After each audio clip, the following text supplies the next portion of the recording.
My name is Gavin Evans, and this is a video on things I want from Last of Us Part 3. And I will say that I'm filming this in October of 2021. I'm releasing this video in July of 2022, so maybe by the time this video comes out, there would have been some news regarding a sword game. But at the time of filming this, there isn't.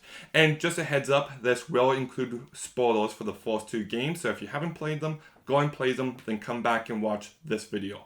Also, I already reviewed the first two games. I've spent the last few weeks talking about them. So if you haven't watched my reviews for them, definitely go and watch them now because I absolutely love the first two games and I'm very excited for a sword game and I really hope that they make it.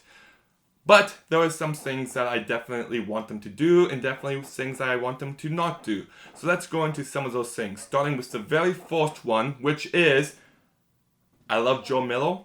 He's one of my favorite characters ever. But it's time to move on past him. We got a great story with him in the first game, and we got the entire second game to mourn him. It's time for this series to evolve past him. I want this story to just focus on Ellie. He can be mentioned, but I don't want there to be flashbacks. I don't want the entire game revolve around something from Joel's past. I just want this game to focus on Ellie and any new characters or returning characters that might come into play. Hopefully none of which are Joel. The second thing that I want is that I know people interpreted Ellie wearing Dina's bracelet at the end of the second game as a sign that Ellie's actually living with Dina and they got back together and she's just going back to the farmhouse to pick up some things. And I really hope that's not the case. I'm not saying that Dina and JJ can't play some kind of role in this game, but the emotional devastation of the second game is kind of reliant on the fact that all of Ellie's actions had consequences, and that included losing Dina and JJ. And for them just to undo that would just be a huge slap in the face. If the sword game begins and she's living in Jackson, living a happy life, yeah, a part of me would love to see that, but it's not true to what's been established in this franchise, in this world. So I really hope that's not the path they take. The third thing that I want is, I know in the first game, Joel found a way to redeem himself through Ellie, and in the second game, Abby found a way to redeem herself through Lev. The two stories on play though between Joel and Ellie and Abby and Lev have lots of parallels to them, of people who've done some terrible stuff, finding a way to redeem themselves through helping someone that they've truly come to care for. And I don't want that to be Ellie's story here. It's a story we've seen not just once, but we've seen it done twice. And if Ellie's character finds a way to redeem herself through someone else that she's decided to help, I just feel like it's a story that we've already seen before, and it's a story direction I really hope they don't take. And that actually carries over into my fourth point, which is I want an entirely new story. Carry the ideas and the tone into the sword game, but the story, I want it to be something entirely new.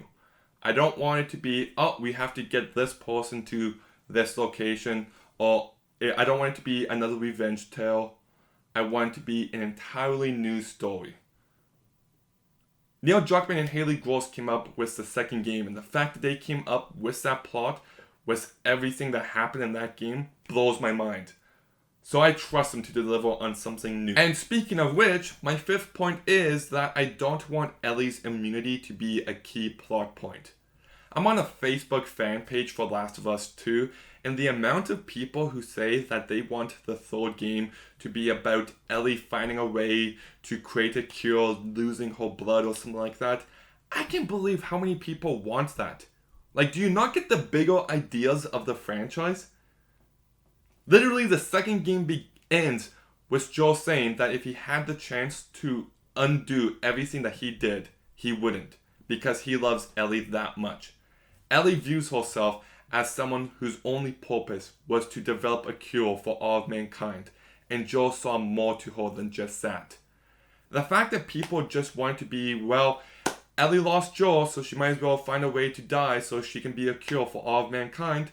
No, that goes against everything that's been established up until that point. I don't want Ellie to sacrifice herself to make some kind of cure. Like, her immunity exists, and that's great, but I don't want that to be a key plot point. I don't want the entire plot to focus around Ellie's immunity. I feel like the series has evolved past that by this point. And my sixth point is that I don't want the wolves, the Seraphites, or the Fireflies to have a role in this sword game. We already got the Fireflies with the first game. We got the wolves and the Seraphites with the second game. And it wouldn't even make sense for them to come back because they pretty much wiped each other out. And unless the characters go back to Seattle, which I don't see a reason for, then it just wouldn't make any kind of logical sense. I'd rather they make new groups of people. One thing I love about this franchise is how they can continue to come up with new groups of people that have ideas and beliefs, and I love watching them come up with that, and I'd love to see more of that. That said though, there was one group I would be okay if they came back for this sword game, and that's the Radlows. I know they existed in Santa Barbara, but if they existed outside of there, if they had a presence throughout the entire country, and somehow they play a role into it, as long as they do a good job writing them into the story, I'd be okay with them coming back into play, because they are the idea behind them of them capturing people and turning people into clickers and forcing other people to fight them, that's just a terrific idea that we only got the surface of last game, so I'd be okay if those guys come back, but they don't have to. I'd like to see new groups, if any groups at all, so yes. And speaking of which, my seventh point is, as much as I love Abby as a character, I feel like her story has ended. I don't want her to be a major character in this game. I'm not saying they can't find a way to make it work, I'm just saying that I feel like her story is done, and I definitely don't want to see her and Ellie cross paths ever again. I feel like we've already been down that road. I think it's better if this game just focuses on Ellie and Abby. I love her as a character, but her story's done. Just leave her be. It actually blows my mind how in the same Facebook group, people keep thinking that Ellie and Abby are going to team up. Are you freaking kidding me? There is no universe in which Ellie and Abby team up. Ellie watched Abby kill her father figure with a golf club, brutally beating and torturing him with it before he eventually died. Just because Ellie doesn't kill her doesn't mean that Ellie likes her. No, if you think that, then you missed the point of the second game.